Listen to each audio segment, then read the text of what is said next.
हाँ अमृत, टेलीस्कोप किसका मानना?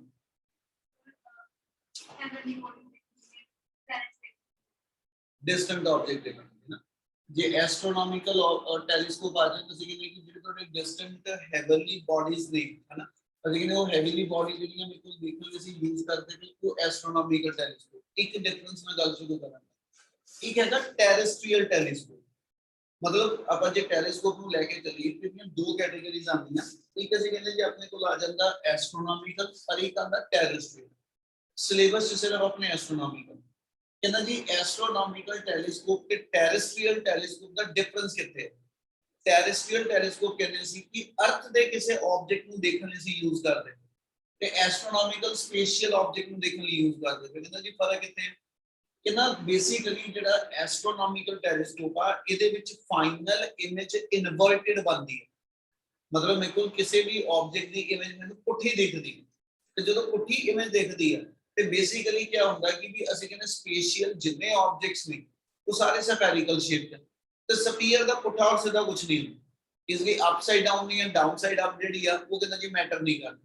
पर जो सेम टैलीस्कोप में यूज कर रहे तुसी ग्राउंड पे किसी ऑब्जेक्ट को ऑब्जर्व करने लिए असं कहते ओदी इमेज इनवर्टेड बन, उत्थे फिर असं की करते हैं ਇਹਦੀ ਇੱਕ ਮੋਡੀਫਾਈਡ ਫਾਰਮ ਜਿਹਨੂੰ ਅਸੀਂ ਟੈਰੇਸਟਰੀਅਲ ਟੈਲੀਸਕੋਪ ਕਹਿੰਦੇ ਤਾਂ ਉਹ ਯੂਜ਼ ਕਰਦੇ। ਉਹ ਚ ਦੋ ਲੈਂਸ ਸਿਸਟਮ ਦੀ ਜਗ੍ਹਾ ਤੇ ਯਾਨੀ ਟੂ ਲੈਂਸ ਸਿਸਟਮ ਦੀ ਜਗ੍ਹਾ ਤੇ 3 ਲੈਂਸ ਦਾ ਸਿਸਟਮ ਹੁੰਦਾ। ਯਾਨੀ ਉਹ ਚ ਦੋ ਲੈਂਸ ਜਿਹੜੇ ਇਹ ਯੂਜ਼ ਇਹ ਹੋਣਗੇ ਪਲੱਸ ਇੱਕ ਥਰਡ ਲੈਂਸ ਜਿਹਨੂੰ ਅਸੀਂ ਕਹਿੰਦੇ ਨੇ ਇਰੈਕਟਿੰਗ ਲੈਂਸ। ਉਹਦਾ ਮਤਲਬ ਦੱਸੂਗਾ ਅੱਗੇ ਜਾ ਕੇ। ਉਹ ਥਰਡ ਲੈਂਸ ਵਿੱਚ ਐਡ ਕਰਕੇ ਫਿਰ ਅਸੀਂ ਫਾਈਨਲ ਇਮੇਜ ਲੈਂਦੇ। ਪਰ ਇਹਦੇ ਅੰਦਰ ਹੈ ਕਿ ਉਹ ਐਸਟ੍ਰੋਨੋਮਿਕਲ ਟੈਲੀਸਕੋਪ ਕੁਝ ਅਸੀਂ ਡਿਫਾਈਨ ਕਰਨੇ कि telescope consists of the two convex lenses, ठीक है। one is the objective lens and other is the eye lens, ठीक है। तीन वर्ड ने, एक objective lens, एक eye lens, एक eye piece, ठीक है ना। एक साडी अख वाला लेंस हो गया ते दो जेडे टेलीस्कोप च लगे लेंस आ गए। वो कहना बेसिकली जेड़ा तुहाडे कोल एज एस्ट्रोनॉमिकल टेलीस्कोप दा ऑब्जेक्टिव लेंस होएगा, इहदी कैरेक्टरिस्टिक है यार कि भी it should be of larger in aperture, it should be of a large in aperture and a larger in focal length, whereas the second lens jada mere kol hoega eyepiece, theek hai ji, that should be of a smaller in focal length and small aperture। hun ਇਹਦਾ ਕਾਰਨ ਕੀ ਹੈ ਬੇਟਾ? ਅਸੀਂ ਕਹਿੰਦੇ ਕਿ ਜਿਹੜਾ ਇਹਦੇ ਵਿੱਚ ਫਰਸਟ ਲੈਂਸ ਹੋਏਗਾ ਹਨਾ, ਇਹਦਾ ਅਪਰਚਰ ਮੇਰੇ ਕੋਲ ਲਾਰਜ ਹੋਵੇ। ਕਹਿੰਦਾ ਜੀ ਇਹਦਾ ਲਾਰਜ ਅਪਰਚਰ ਕਿਸ ਪਰਪਸ ਲਈ ਯੂਜ਼ ਕਰਨਾ? तो दा कारण है कि भी इन्हें जो लाइट गैदर करनी है, जिन्हें लाइट कलेक्ट करनी है, that is coming from infinity. Spatial object जिन्होंने ऑब्जर्व करते हैं वो ऑब्जेक्ट देखो डिस्टेंस से लाई कर दे।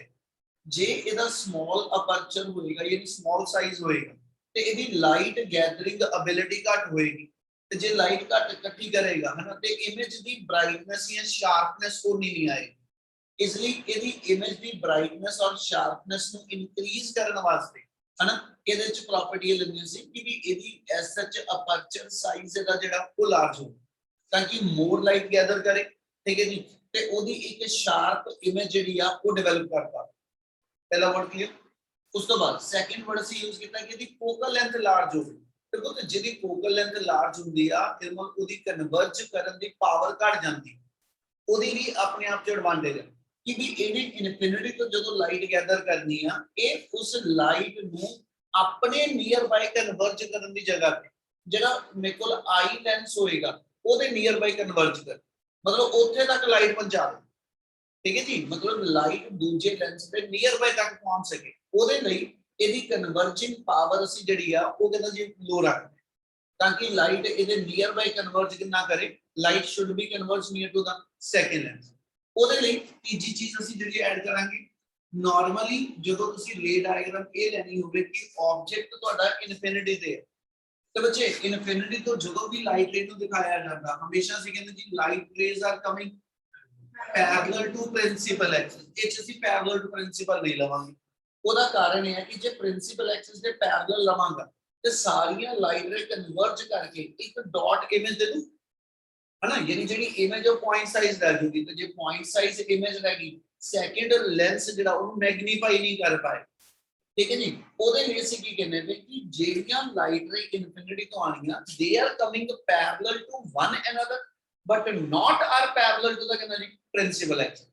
इसलिए ਜਦੋਂ ਇਹਦੇ ਤੇ ਲਾਈਟ ਅਸੀਂ ਕਿੰਨਾ ਜੀ ਸਟ੍ਰਾਈਕ ਕਰਾਵਾਂਗੇ ਲਾਈਟ ਰੇ ਜਿਹੜੀਆਂ ਹੋਣਗੀਆਂ ਦੇ ਆਰ ਕਮਿੰਗ ਕਿੰਨਾ ਜੀ parallel to one another light ray ਮੇਰੇ ਕੋਲ ਆਪਸ ਵਿੱਚ ਦੂਜੇ ਦੇ ਪੈਰਲਲ ਆਣਗੀਆਂ ਪਰ light ray are not to be coming parallel to that of the ਕਿੰਨਾ ਜੀ ਪ੍ਰਿੰਸੀਪਲ ਐਕਸਿਸ ਇਹਦੀ ਐਡਵਾਂਟੇਜ ਇਹ ਆ ਜਾਏਗੀ ਕਿ ਇਹ ਲਾਈਟ ਰੇ ਕਿਸੇ ਇੱਕ ਪੁਆਇੰਟ ਤੇ ਜਾ ਕੇ ਸੀ ਕਿਤੇ ਜੀ ਕਨਵਰਜ ਕਰਨਗੀਆਂ ਤੇ ਆਪਣੀ ਇਮੇਜ ਫਾਰਮ ਕਰਨਗੀਆਂ ਕਿਤੇ ਨੂੰ ਬੈਂਡ ਕਰਾ ਲਓ ਠੀਕ ਹੈ ਜੀ ਇਸ ਵੇ ਨਾ ਇੱਥੇ ਕਿਤੇ ਮੇਰੇ ਕੋਲ ਲਾਈਟ ਰੇ ਜਿਹੜੀਆਂ ਕਨਵਰਜ ਕਰਕੇ ਇਮੇਜ ਫਾਰਮ ਕਰ और जेडी इमेज बनेगी that image should be act as हुन ये मेरे को इमेज आ गई पहले लेंस लिए पहले लेंस से जेडी इमेज है दूसरे दा की बन जाए कहना जी ने वर्चुअल ऑब्जेक्ट का रोल प्ले करना हुन इमेज बनी किथे हुन इथे ध्यान रखियो ठीक है जेडी गलती करनी गलती दे विच एक चीज दे आ वा कि जे असि नॉर्मली आ लेने जिन्नियां भी रे डायग्राम वो जो ऑब्जेक्ट फाइनाइट साइज दा दिखाया होगा इथे ऑब्जेक्ट मेरा इनफिनिटी ते है इसलिए इनफिनिटी के पहले ऑब्जेक्ट में अपन किते शो ऑफ नहीं कर देते ਉਹਦਾ ਕੋਈ ਪ੍ਰਿੰਸੀਪਲ ਐਕਸਿਸ ਦੇ ਉੱਪਰ ਫਾਈਨਾਈਟ ਸਾਈਜ਼ ਨਹੀਂ ਦਿਖਾਇਆ ਠੀਕ ਆ ਤੇ ਇੱਥੇ ਅਸੀਂ ਕਹਿੰਦੇ ਹੁੰਦੇ ਸੀ ਕਿ ਦੋ ਰੇ ਲੈ ਲਓ ਜੀ ਇੱਕ ਆਪਟੀਕਲ ਸੈਂਟਰ ਵਾਲੀ ਤੇ ਇੱਕ ਮੇਰੇ ਕੋਲ ਜਿਹੜੀ ਪ੍ਰਿੰਸੀਪਲ ਐਕਸਿਸ ਦੇ ਪੈਰਲਲ ਜਿਹੜੀ ਪ੍ਰਿੰਸੀਪਲ ਐਕਸਿਸ ਦੇ ਪੈਰਲਲ ਜਾਏਗੀ ਰਿਫਰੈਕਸ਼ਨ ਤੋਂ ਬਾਅਦ ਜਿੱਥੇ ਕੱਟ ਕਰੇਗੀ ਪ੍ਰਿੰਸੀਪਲ ਨੂੰ ਉਹ ਮੇਰੇ ਕੋਲ ਫੋਕਸ ਹੈ ਪਰ ਹੁਣ ਇੱਕ ਫਰਕ ਹੈਗਾ ਹੁਣ ਆ ਰੇ ਨੇ ਪ੍ਰਿੰਸੀਪਲ ਐਕਸਿਸ ਕੱਟਿਆ ਤਾਂ ਮੈਂ ਕਹਾਂ ਆ ਫੋਕਸ ਹੈ ਗਲਤ है ना क्योंकि ਹੁਣ ਮੇਰੇ ਕੋ ਰੇਜ਼ ਪ੍ਰਿੰਸੀਪਲ ਐਕਸਿਸ ਦੇ ਪੈਰਲਲ ਨਹੀਂ ਆਈ ਉਹ ਤੇ ਇਹ ਨਿੱਕੀਆਂ ਨਿੱਕੀਆਂ ਚੀਜ਼ਾਂ ਜਿਹੜੀਆਂ ਤੁਹਾਨੂੰ ਦਿਮਾਗ 'ਚ ਲੌਜੀਕਲ ਰੱਖਣੀਆਂ ਪੈਣੀਆਂ ਕਿ ਵੀ ਫੋਕਸ ਇੱਥੇ ਨਹੀਂ ਹੈਗਾ ਯਾਰ ਕਿ ਜਦੋਂ ਇੱਥੇ ਹੁੰਦਾ ਉਹਦਾ ਕਾਰਨ ਹੈ ਕਿ ਇੱਥੇ ਰੇਜ਼ ਪ੍ਰਿੰਸੀਪਲ ਐਕਸਿਸ ਦੇ ਪੈਰਲਲ ਨੇ ਤੇ ਰਿਫਰੈਕਸ਼ਨ ਤੋਂ ਬਾਅਦ ਫੋਕਸ ਘਟਦੀ ਪਰ ਹੁਣ rays parallel to one another ਇਸ ਕਰਕੇ ਆ ਪੁਆਇੰਟ ਮੇਰਾ ਫੋਕਸ ਨਹੀਂ ਹੈ ਹਾਂ ਰੇਜ਼ ਆ ਕਿੱਥੋਂ ਰਹੀਆਂ इनफिनिटी तो इसलिए इनफिनिटी पे जे ऑब्जेक्ट है ओदी इमेज किथे बनी ऑब्जेक्ट इनफिनिटी पे होवे इमेज किथे दूंगा फोकस से ऑब्जेक्ट फोकस पे होवे तो इमेज किथे देना ते ऐसे अपना ऑब्जेक्ट किथे इनफिनिटी पे इसलिए जिथे इमेज बनी आ जिथे मेरी आ इमेज फॉर्म हुई आ एबी ठीक है जी आ पॉइंट में को जेड़ा होएगा this point is to be called as the focus of objective lens क्या ये निकल क्लियर यस जे रे डायग्राम ਦਾ ਇਨਾ ਪੋਰਸ਼ਨ ਕਲੀਅਰ ਤਾਂ ਮੈਨੂੰ ਬੋਲੋ ਬੱਚੇ ਫਿਰ ਇਸ ਤੋਂ ਅੱਗੇ ਆਪਾਂ ਕੰਟੀਨਿਊ ਕਰੀਏ ਇਨਾ ਸਮਝ ਲੱਗ ਰਿਹਾ ਪਹਿਲਾਂ ਉਸ ਤੋਂ ਬਾਅਦ ਹੁਣ ਜਿਹੜੀ ਇਹ ਇਮੇਜ ਆਈ ਹੈ now it will act as a virtual object for the ਕਿੰਨਾ ਜੀ ਸੈਕਿੰਡ ਲੈਂਸ ਤੇ ਜਦੋਂ ਸੈਕਿੰਡ ਲੈਂਸ ਲਵਾਂਗੇ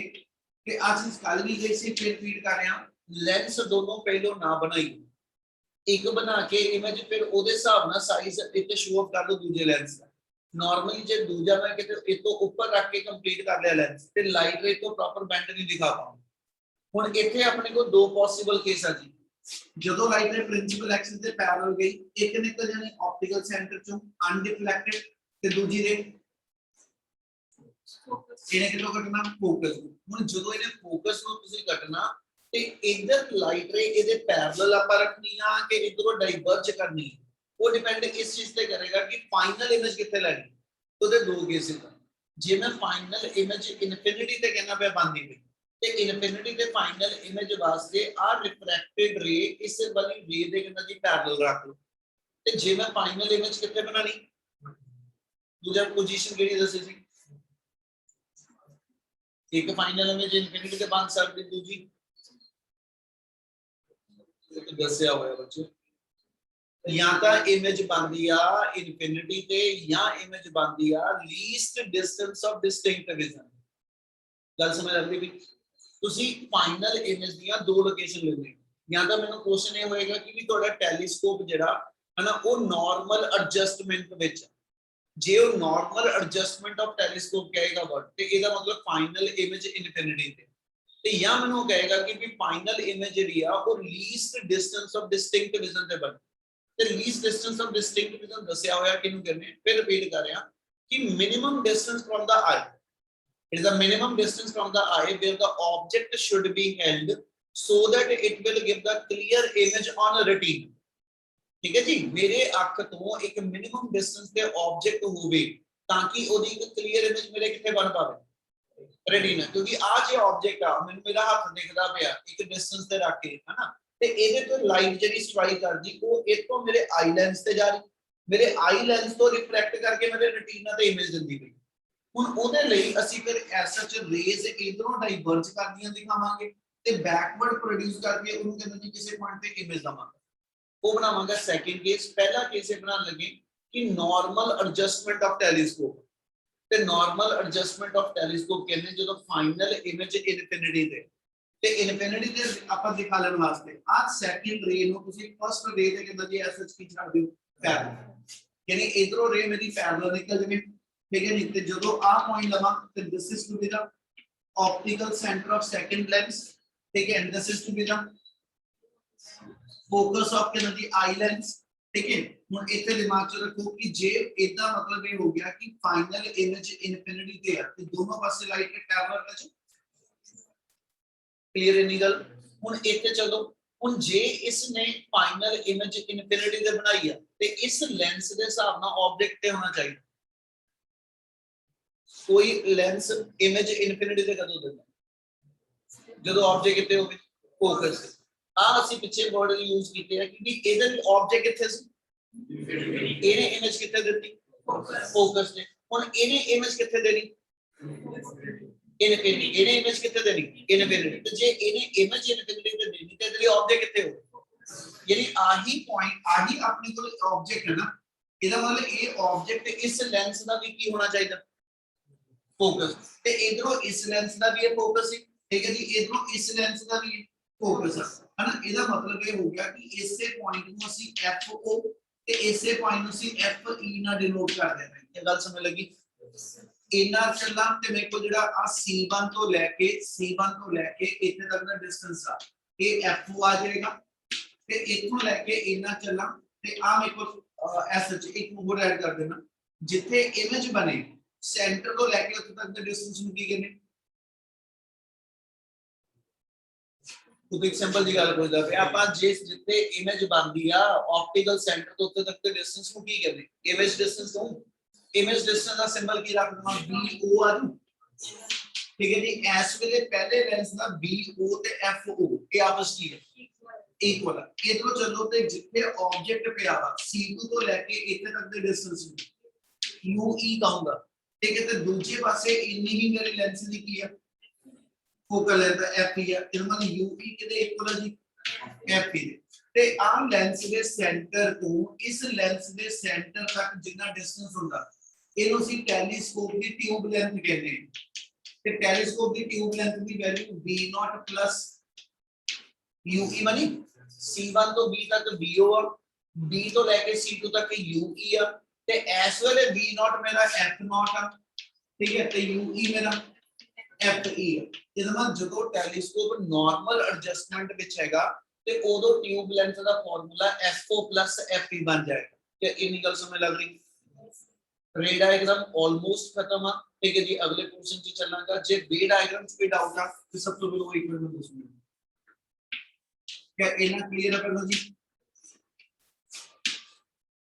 ਕਿਉਂਕਿ ਇਹਨਾਂ ਕਲੀਅਰ ਆ ਕਿ ਹੈ ਡਾਊਟ। ਕਰੀਏ ਕੰਟੀਨਿਊ। चल ਹੁਣ ਇਹਦੇ ਲਈ ਮੇਰੇ ਕੋਲ ਇਹ ਚੀਜ਼ ਆ ਗਈ ਕਿ ਵੀ ਜਦੋਂ ਤੁਹਾਡੇ ਕੋਲ ਐਸਾ ਚ ਟੈਲੀਸਕੋਪ ਨਾਰਮਲ ਐਡਜਸਟਮੈਂਟ ਦੀ ਕੰਡੀਸ਼ਨ 'ਚ ਪਿਆ, ਮੀਨ ਫਾਈਨਲ ਇਮੇਜ ਇਨਫਿਨਿਟੀ ਤੇ ਬਣਾਉਂਦਾ ਪਿਆ, ਉਦੋਂ ਇਸ ਲੈਂਸ ਦੀ ਮੈਗਨੀਫਾਈਂਗ ਪਾਵਰ ਕੈਲਕੂਲੇਟ ਕਰੋ ਕਿੰਨੀ ਆਣੀ। ਤੇ ਅਸੀਂ ਮੈਗਨੀਫਾਈਂਗ ਪਾਵਰ ਡਿਫਾਈਨ ਕੀਤੀ ਸੀਗੀ। ਹੁਣ ਡੈਫੀਨੇਸ਼ਨ ਇਹਦੀ ਸਮਝਣ ਵਾਲੀ ਆ, ਕਿਉਂਕਿ ਡੈਫੀਨੇਸ਼ਨ ਦੇ ਵਿੱਚ ਵੀ ਇਹਦੇ ਸਾਰੇ ਵਰਡ ਇਹਦੀ ਐਕਸਪਲੇਨੇਸ਼ਨ। ਮੈਗਨੀਫਾਈਂਗ ਪਾਵਰ ਕਿਹਨੂੰ ਕਹਿੰਦੇ, कहना जी magnifying power always to be the ratio of angle subtended at the eye by the image to that of the angle subtended at the eye by the object। यानी दो angle की ratio है, एक angle image बनाएगी, एक angle object बनाएगा, ठीक है। और ये जो दोनों एंगल बनाएगा ਉਹਦੀ कंडीशन की है कुछ कुछ जे मैं टेलीस्कोप ਦੇ ਨਾਲੋਂ ਪਿਛਲੇ ਟੌਪਿਕ ਨੂੰ ਰਿਕਾਲ ਕਰਾਵਾਂ। मैग्नीफाइंग पावर जो माइक्रोस्कोप दी डिफाइन की है कुछ वर्ड समझ लो एक बार की सीगी। कुछ क्या सी ratio of the angle subtended at the eye by the image and angle subtended at the eye by the object when both object and image they are taken at the least distance. जिन्होंने तो पिछली class लगाई है उन्होंने word पता, ठीक है जी। नहीं पता तो हुण ध्यान नाल समझ लियो। तुसी दो एंगल दी रेशियो लिखदे पे पिछले दोनों टॉपिक के अंदर। बेशक एक सिंपल माइक्रोस्कोप वाला टॉपिक कीता, बेशक कंपाउंड माइक्रोस्कोप, ਦੋਨਾਂ ਦੇ ਵਿੱਚ ਇੱਕ ਕਾਮਨ ਵਰਡ ਆ ਕਿ ਬੀਟਾ ਤੇ ਐਲਫਾ ਦੀ ਰੇਸ਼ੋ ਉਦੋਂ ਲਿਖਣੀ ਆ ਜਦੋਂ ਆਬਜੈਕਟ ਵੀ ਤੇ ਇਮੇਜ ਵੀ ਅਸੀਂ ਲੀਸਟ ਡਿਸਟੈਂਸ ਤੇ ਰੱਖਿਓ। ਹੁਣ ਲੀਸਟ ਡਿਸਟੈਂਸ ਬਾਰ-ਬਾਰ ਕਹਿ ਰਹੇ ਹਾਂ, ਜਿਨ੍ਹਾਂ ਨੇ ਪਿਛਲੀ ਕਲਾਸ ਨਹੀਂ ਲਾਈ ਉਹਨਾਂ ਨੂੰ ਸਮਝਣਾ ਔਖਾ ਲੱਗੂ, ਹੁਣ ਧਿਆਨ ਨਾਲ ਸਮਝ ਲਿਓ। ਮੈਂ ਉਹ ਸਾਰੇ ਵਰਡ ਦੁਬਾਰਾ ਲਾਉਂਗਾ। ਐਕਚੁਅਲੀ ਉਹਨੇ ਮੈਨੂੰ ਕਿਹਾ ਵਾ ਕਿ ਵੀ magnifying power is the ratio of angle subtended at the eye by the final image to that of the angle subtended at the eye by the real object, ठीक है, when both are to be at infinite distance apart। ਜਿਹੜੇ ਮੈਂ last word ਬੋਲੇ ਆ ਇਹ ਪਿਛਲੇ microscope ਦੀ ਮੈਗਨੀਫਾਈਂਗ power ਦੀ definition ਨਾਲੋਂ ਬਦਲ ਗਏ ਆ। ਉਹ ਚ ਅਸੀਂ ਵਰਡ ਬੋਲਦੇ when both image and object they are taken at least distance। ਦੱਸੂਗਾ ਬਾਅਦ ਚੋਂ ਅਗਲੇ ਟੌਪਿਕ ਤੇ ਜਾ ਕੇ least ਦਾ ਮਤਲਬ ਕੀ ਹੈ। बट इस वे ये कहना पाया कि आ दो एंगल की रेशो उदों लिखियो जदों इमेज भी ते ऑब्जेक्ट भी एक दूसरे तो कितने डिस्टेंस पे पे कहना जी दे आर एट इनफाइनाइट। अपनी फाइनल इमेज कितने बनी इनफिनिटी ते, अपना रियल ऑब्जेक्ट कितने है इनफिनिटी। वो कहता जी इस रियल ऑब्जेक्ट तो आंदियां हुईयां रेज ने प्रिंसिपल एक्सिस दे उत्ते डायरेक्ट जिन्ना एंगल सबटेंड कीता आ एंगल ते वर्टिकली ओपोजिट इथे मेरे को अल्फा आ जाएगा। कहना जी जेड़ा ऑब्जेक्ट ने डायरेक्ट सबटेंड कीता एंगल प्रिंसिपल एक्सिस ते ते जेडी ਤੁਹਾਡੀ फाइनल इमेज कितने चलेगी इनफिनिटी ते ते जेड़ा इने एंगल सबटेंड कीता आ बीटा ते अल्फा दी जो रेशियो होएगी इनु से डिफाइन करते हैं कि ये मेरी मैग्नीफाइंग पावर। डेफिनेशन दोबारा बोल रहे हैं, जे वर्ड डाउटफुल हो गए तो मैं जरूर दस दूं। It is the ratio of the angle subtended at the eye by the final image, ठीक है, to that of the angle subtended at the eye by the real object when both object and image they are at infinite distance। infinity तो object ने ते infinity तो final image ने जिन्ना जिन्ना angle subtend कीता होया इना दो angle दी ratio ਨੂੰ ਅਸੀਂ ਕੀ ਕਹਿ ਦਈਏ ਜੀ मैग्नीफाइंग पावर। क्या डेफिनेशन समझ लग रही? ਹੁਣ ਇਤੋਂ ਜੇ ਲਈਏ ਤੇ infinity ਤੋਂ ਜਦੋਂ ਇਹਨਾਂ ਨੇ angle subtend ਕਰਨੇ they are very small ਤੇ small angle ਵਾਸਤੇ ਅਸੀਂ ਬੀਟਾ ਨੂੰ tan बीटा और अल्फा नु tan अल्फा ते कल आ चीज ऑलरेडी दसी हुई है कि ਅਸੀਂ ਇਹਨੂੰ sin बीटा ਤੇ sin अल्फा ਕਿਉਂ ਨਹੀਂ ਲਿਖਦੇ, ठीक है। स्मॉल एंगल वास्ते अभी कंडीशन ਅਸੀਂ ਪੜਦੇ ਹਾਂ कि sin theta approximately equal to theta, मतलब ਅਸੀਂ थीटा ਨੂੰ sin थीटा ਲਿਖ ਸਕਦੇ ਸੀ, ठीक है ਜੀ। ਅਸੀਂ ਇਹਨੂੰ tan ਦੀ ਫਾਰਮ ਚ ਕਿਉਂ ਲਿਖਿਆ ਤੇ ਉਹਦਾ ਰੀਜ਼ਨ ਇਹ ਦੱਸਿਆ ਸੀ ਕਿ ਜਦੋਂ ਵੀ ਹਾਈਟ ਕੋਈ ਕੰਸੀਡਰ ਹੋਏਗੀ ਨਾ, ਜਦੋਂ ਵੀ ਡਿਸਟੈਂਸ ਕੋਈ ਕੰਸੀਡਰ ਹੋਏਗਾ ऑब्जेक्ट तो ऑप्टिकल सेंटर तो हॉरिजॉन्टल डिस्टेंस ते कहना प्रिंसिपल एक्सिस तो अबव हाइट या प्रिंसिपल एक्सिस तो बिलो हाइट ये कंसीडर होनी है। इनक्लाइंड डिस्टेंस जेडे आने हैं ये किते नहीं कंसीडर होने। ते जे मैं साइन बोलना होवे ते आ ट्रायंगल लवा, जे आ ट्रायंगल लेके गल करा ते sin थीटा काले बराबर हुंदा जी किते किते रेशियो हुंदा परपेंडिकुलर ओवर हाइपोटेन्यूज है ना। ਉਹਦੇ ਚ ਫਿਰ ਮੇਰੇ ਕੋਲ वर्टिकल हाइट ਦੇ ਨਾਲ ਇਨਕਲਾਈਨਡ ਲੈਂਥ ਆਣੀ ਤੇ ਸਾਡੇ ਕੋਲ ਇਨਕਲਾਈਨਡ ਲੈਂਥ ਕੁਐਸਚਨ ਚ ਕਿਤਨੀ ਦੱਸਣੀ ਹੋਣੀ, ਸਾਨੂੰ वर्टिकल ਹਾਈਟ ਦੱਸੀਆਂ ਹੋਣਗੀਆਂ, ਸਾਨੂੰ ਹੌਰੀਜ਼ੌਂਟਲ ਡਿਸਟੈਂਸ ਪਤਾ ਤੇ ਇਹਨਾਂ ਦੋ ਸਾਈਡਾਂ ਦੇ ਵਿੱਚ ਜਦੋਂ ਵੀ ਐਂਗਲ ਡਿਫਾਈਨ ਕਰੋਗੇ ਉਹ tan ਬਣੇਗਾ ਉਹ sin ਨਹੀਂ ਬਣੇਗਾ। ਦੱਸ ਮੈਂ ਲੱਗਦੀ ਵੀ ਕਿ ਆਪਾਂ sin ਛੱਡ ਕੇ tan ਕਿਉਂ ਲੈਣੇ ਪਏ ਇੰਨੀ ਗੱਲ ਕਲੀਅਰ ਹੈ ਪਹਿਲਾਂ, ठीक है। ਹੁਣ ਇੱਥੇ ਆਪਣੇ ਕੋਲ ਫਿਰ ਰੇਸ਼ੋ ਆ ਗਈ ਕਿ ਮੈਗਨੀਫਾਈਂਗ ਪਾਵਰ tan बीटा ਤੇ tan अल्फा ਦੀ ਰੇਸ਼ੋ tan बीटा डिफाइन करो जी ते इधरले पासे ट्रायंगल ले लो, ठीक है। tan अल्फा लेना तो कहना जी इस साइड को ट्रायंगल तो मैं tan बीटा वास्ते फार्मूला क्या आ गया perpendicular AB over C2B over कहना जी tan अल्फा वास्ते आ जाएगा AB ओवर C1B। ये मतलब अपने को AB ओवर C1B ਇਹਦੇ ਚੋਂ AB अपना कॉमन चो निकल जाना अपने को रेशियो काने बराबर है C1B over C2B। C1B मेरे को कितना डिस्टेंस सी C1B किस चीज का डिस्टेंस है इमेज डिस्टेंस यानी इनु प्लस B नॉट लिख सकते हैं, ठीक है ना, क्योंकि इस लेंस के पॉजिटिव साइड का डिस्टेंस लेने थे। C2B C2 तो लेके B तक का डिस्टेंस कितना वा ऑब्जेक्ट का जिसको अपन UE ना लिख रहे हैं but should be in negative. ਇਹਦਾ मतलब मैग्नीफाइंग पावर मेरे को ਜਿਹੜੀ ਆ ਉਹ SH V0 माइनस UE ਦੇ ਬਰਾबर ਆ ਗਈ। ਅੱਗਿਓਂ ਇਹ ਕਿਹਾ ਸੀ ਮੈਂ, ਠੀਕ ਹੈ ਜੀ, ਮਾਈਕਰੋਸਕੋਪ ਵਾਲੇ ਟੌਪਿਕ ਚ ਕਿ ਵੀ ਨਾਰਮਲੀ ਆਪਣੇ ਹਰ ਕੇਸ ਦੇ ਅੰਦਰ ਮੈਨੂੰ ਲੈਂਸਿਸ ਦੀ ਫੋਕਲ ਲੈਂਥ ਪਤਾ ਹੋਏਗੀ है ना, v0 u0 ये डिस्टेंस घट देते होंगे, इसलिए इनू तुसी फोकल लेंथ विच कन्वर्ट कर ਉਹਦੇ ਲਈ ਅਸੀਂ ਇਸ ਵੇਲੇ ਲੈ ਕੇ ਚੱਲੀਏ ਤੇ ਜਿੰਨਾ ਆ v0 ਆ ਉਨਾ ਹੀ ਮੇਰੇ ਇਸ ਲੈਂਸ ਦਾ ਇੱਕ FOV ਬਣਦਾ, ਯਾਨੀ v0 ਕਿੰਨਾ ਰਿਪਲੇਸ ਹੋ ਸਕਦਾ FO ਨਾਲ, ਔਰ UE ਕਿੰਨਾ ਰਿਪਲੇਸ ਹੋ ਸਕਦਾ FP ਨਾਲ। ਇਹਦਾ ਮਤਲਬ v0 ਦੀ ਜਗ੍ਹਾ ਤੇ ਮੇਰੇ ਕੋਲ ਕੀ ਆ ਗਿਆ ਜੀ FO, ਠੀਕ ਹੈ ਨਹੀਂ, ਔਰ UE ਦੀ ਜਗ੍ਹਾ ਤੇ FE।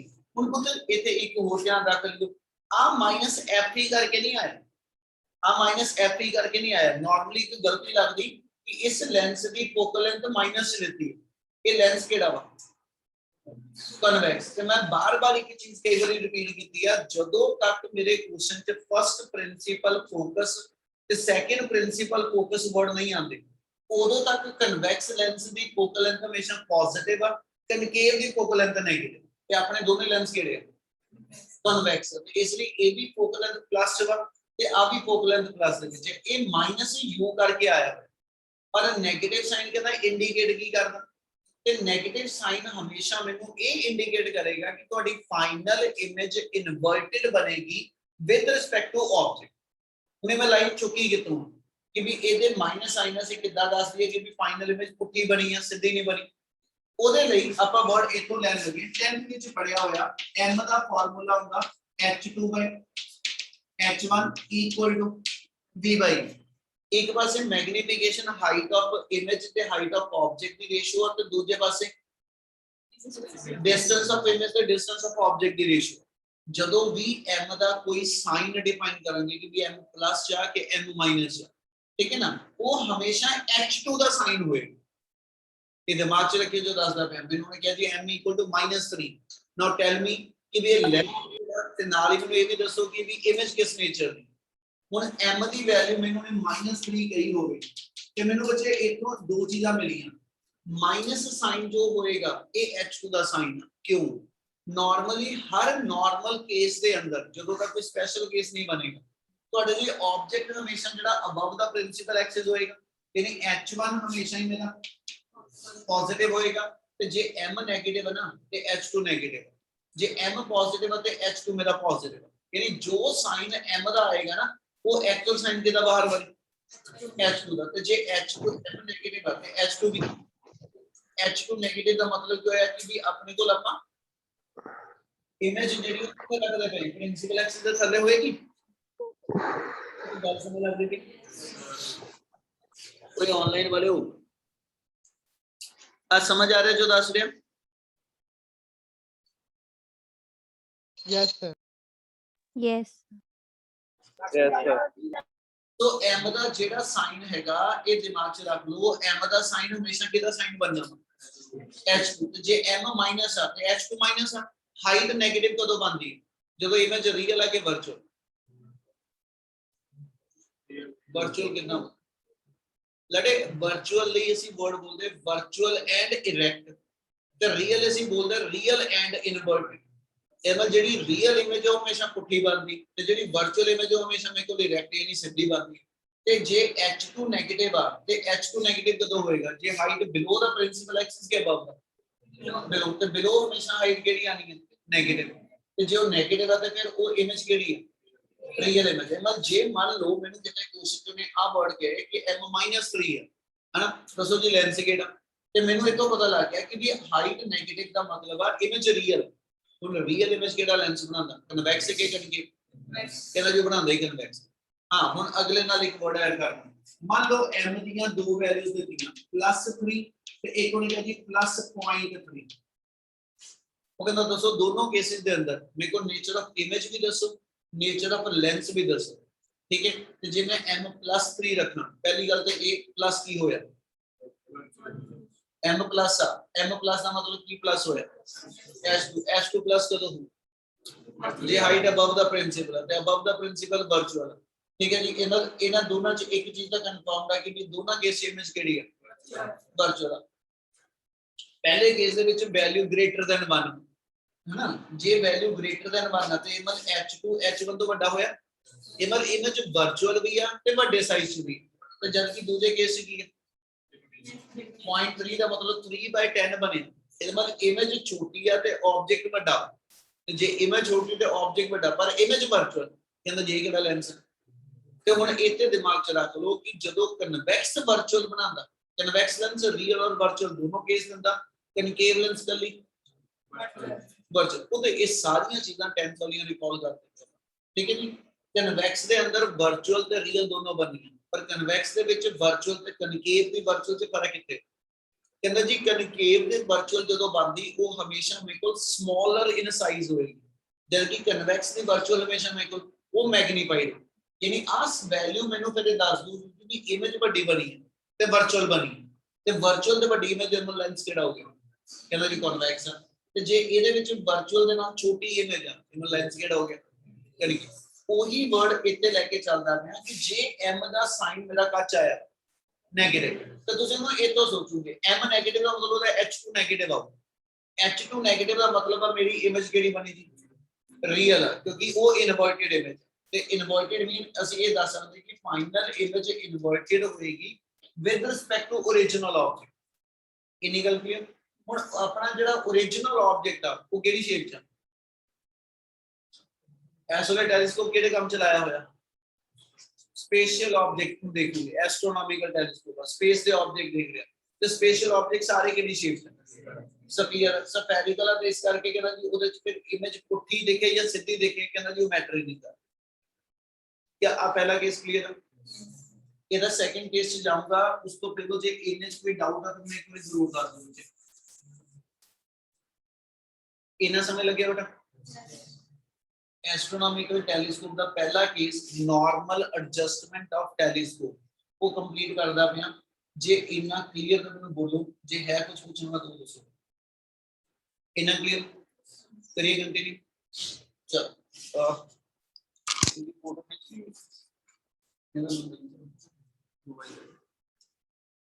कल खींची सी मैं देखो जी दूसरा case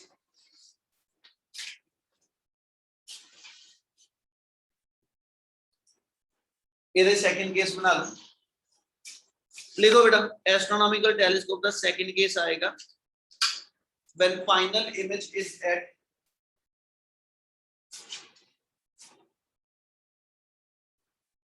when final image is at least distance of distinct vision. When final image is at least distance of distinct vision.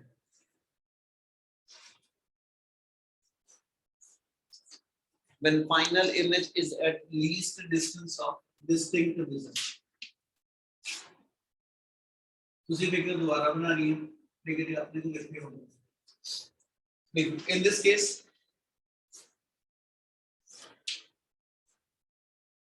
पहले टॉपिक ਚ ਸਾਰੀ ਥਿਊਰੀ ਲਿਖਾਈ ਹੋਈ ਹੈ ਠੀਕ ਹੈ ਜੀ ਉਹੀ ਥਿਊਰੀ ਦੁਬਾਰਾ ਮੈਂ ਇਸ ਲਈ ਰਿਪੀਟ ਨਹੀਂ ਕਰਾਂਗਾ ਸਾਰੇ ਨੂੰ ਸਿਰਫ ਜਿਹੜੀ ਲਾਈਨਾਂ ਦਾ ਡਿਫਰੈਂਸ ਆ ਉਹ ਲਿਖ ਲਓ in this case the real image formed by the objective lens in this case the real image formed by the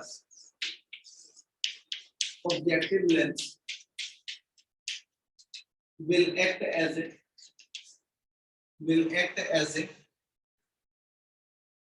virtual object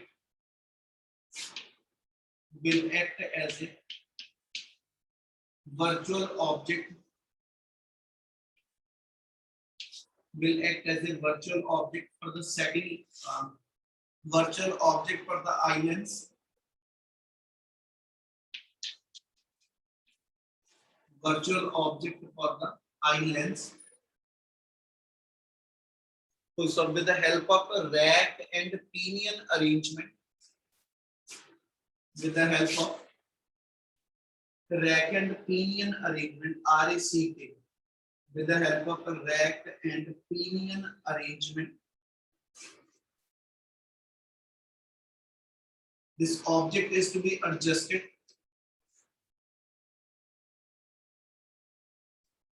this object is to be adjusted between focus and this object is to be adjusted between the focus and optical center this object is to be adjusted between the focus and optical center of eye lens, adjusted between the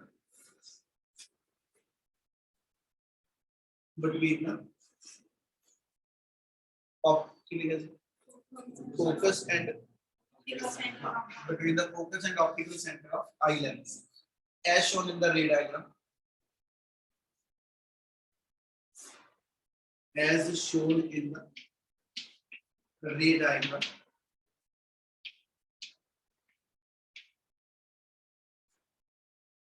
हो गया जी. Next line magnifying power, सिर्फ 2 line लिख लो फिर इन्हें draw कर लो. Magnifying power, it is the ratio of angle subtended at the eye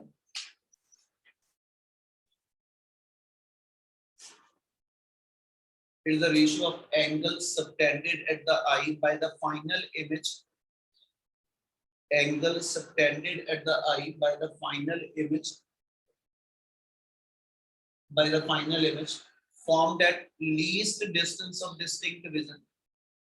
Formed at least distance of distinct vision.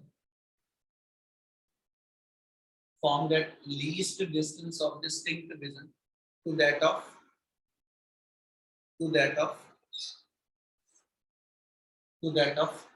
original object, to that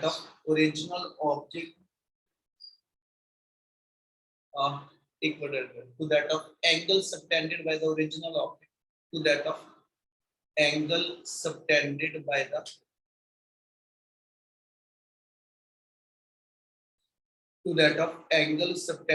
the original object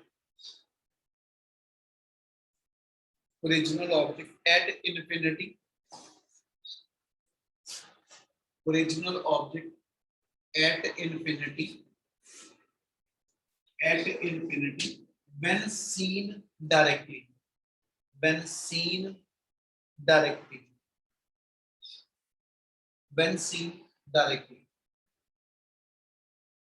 ठीक है जी, बनाओ रेट है मुझे आपको सोनी की बना दी.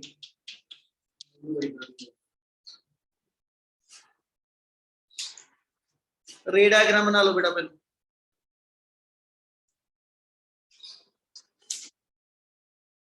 नेक्स्ट लाइन तो शुरू करूंगी.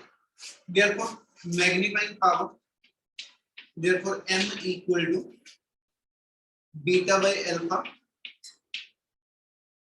Next line same word over here for small angle. For small angles,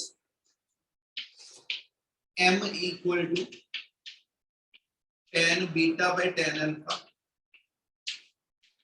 ditto word जो पिछले टॉपिक से का सारा कुछ वही लिखा. ठीक है, इट tan बीटा से का सारे को ab over c2b over से का सारे को ab over c1b.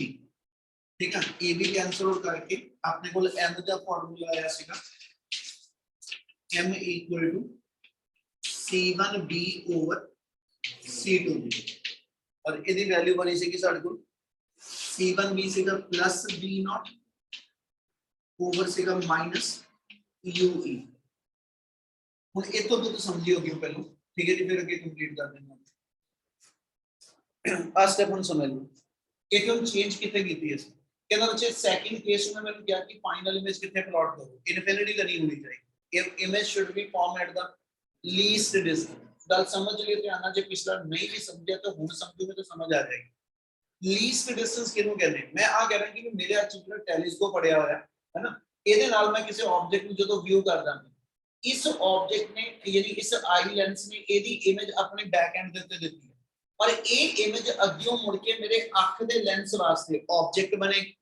ਠੀਕ ਹੈ, ਤੇ ਇਹਨੇ ਫਾਈਨਲ ਇਮੇਜ ਮੇਰੇ ਰੈਟੀਨਾ ਤੇ ਦੇਖਣੀ. ਤੇ ਇਹਦੇ ਲਈ ਪ੍ਰੋਪਰਟੀ ਹੁੰਦੀ ਹੈ ਕਿ ਵੀ ਆਈ ਤੋਂ ਇੱਕ ਮਿਨੀਮਮ ਡਿਸਟੈਂਸ ਤੇ ਆਬਜੈਕਟ ਹੋਣਾ ਚਾਹੀਦਾ. मैं बार बार कह रहा जो पिछली क्लास नहीं लगाई तो ताकि आ वर्ड थोड़े समझण वाले आ जरूरी ने. ठीक है जी, इस आई तो जेड़ा ऑब्जेक्ट आ जे मैं कहां मैंने बहुत क्लोज रख के देखना ते मैंने क्लियर विजिबल नहीं होगा है ना. ਅਸੀਂ ਕਹਿੰਦੇ ਜੀ ਇੱਕ ਮਿਨੀਮਮ ਡਿਸਟੈਂਸ ਹੋਏਗਾ, ਉੱਥੇ ਆਬਜੈਕਟ ਨੂੰ ਜੇ ਮੈਂ ਰੱਖਦਾ ਵਾਂ ਤੇ ਫਿਰ ਇਹਦਾ ਕਲੀਅਰ ਵਿਊ ਆਉਂਦਾ। ਤੁਸੀਂ ਦੋ ਡਿਫੈਕਟ ਸੁਣੇ ਆਈ ਦੇ ਅੰਦਰ, ਆਪਾਂ ਕਹਿੰਦੇ ਮਾਇਓਪੀਆ ਤੇ ਹਾਈਪਰਮੈਟ੍ਰੋਪੀ, ਹੈ ਨਾ। ਉਹਦੇ ਚ ਕਿੰਦਾ ਮੇਰਾ ਨੀਅਰ ਪੁਆਇੰਟ ਆਈ ਦਾ ਜਿਹੜਾ ਨੀਅਰ ਪੁਆਇੰਟ ਮੀਨ ਉਹਨੂੰ ਅਸੀਂ ਲੀਸਟ ਡਿਸਟੈਂਸ ਕਹਿੰਦੇ ਕਿ ਵੀ ਇਸ ਡਿਸਟੈਂਸ ਤੋਂ ਜੇਕਰ ਮੈਂ ਆਬਜੈਕਟ ਨੂੰ ਪਰੇ ਕਰਨ ਦੀ ਕੋਸ਼ਿਸ਼ ਕਰਾਂ ਮੈਨੂੰ ਕਲੀਅਰ ਨਹੀਂ ਦਿਖਦਾ, ਹਨਾ। ਤੇ ਜਦੋਂ ਮੇਰੀ ਅੱਖ ਦੀ ਨਿਗਾਹ ਕਮਜ਼ੋਰ ਹੋਈ, ਨੇੜੇ ਦੀ ਨਿਗਾਹ ਕਮਜ਼ੋਰ ਹੋਈ, ਇੱਥੇ ਰੱਖ ਕੇ ਵੀ ਨਹੀਂ ਮੈਨੂੰ ਦਿਖਦਾ, ਯਾਨੀ ਮੇਰਾ 25 ਸੈਂਟੀਮੀਟਰ ਡਿਸਟੈਂਸ ਵੀ ਨਹੀਂ ਰਹਿ ਗਿਆ।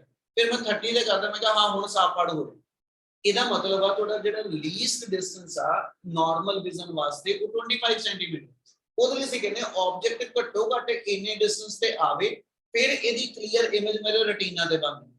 ਉਹਦੇ ਲਈ ਅਸੀਂ ਡਿਫਾਈਨ ਕਰਦੇ ਹਾਂ ਕਿ ਇਸ ਆਈ ਤੋਂ, ਯਾਨੀ ਜੇ ਆਈ ਇੱਥੇ ਕਿ ਤੁਸੀਂ ਸ਼ੋ ਆਫ ਕਰਦੇ ਪਏ, ਇਸ ਆਈ ਤੋਂ ਇੱਥੇ ਤੱਕ ਦਾ ਜਿਹੜਾ ਡਿਸਟੈਂਸ ਆ, ਕਿਉਂਕਿ ਆਈ ਦੇ ਅੰਦਰ ਜਿਹੜਾ ਲੈਂਸ ਲੱਗਿਆ ਉਹਦੇ ਲਈ ਇਹ ਆਬਜੈਕਟ ਬਣਨਾ, ਤੇ ਇਹਦੀ ਇਮੇਜ ਅਮਰਿਤ ਇੱਧਰ ਸਮਝ ਬੇਟਾ, ਇਹਦੀ ਇਮੇਜ ਤੁਹਾਡੇ ਰੈਟੀਨਾ ਤੇ ਜਾਣੀ।